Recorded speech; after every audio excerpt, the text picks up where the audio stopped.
How to log in Cash app on new phone. Hey everybody, this is Sabrina here to help you today. So without any further ado, let's get into the video.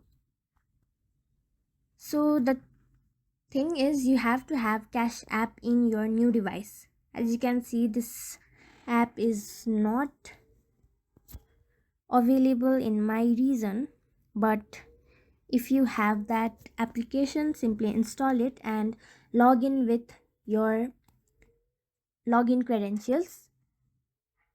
Make sure you have the right credentials and you will be done. So yeah, that's it. Thank you for watching this video. Make sure to like, share and subscribe to our YouTube channel. If you got any question, comment them down and I'll catch you in the next one.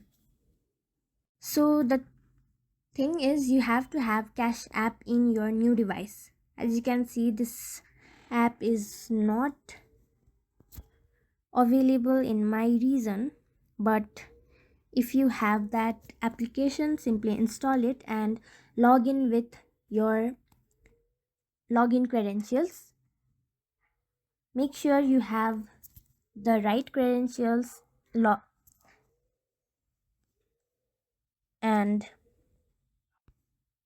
and you will be done. So yeah,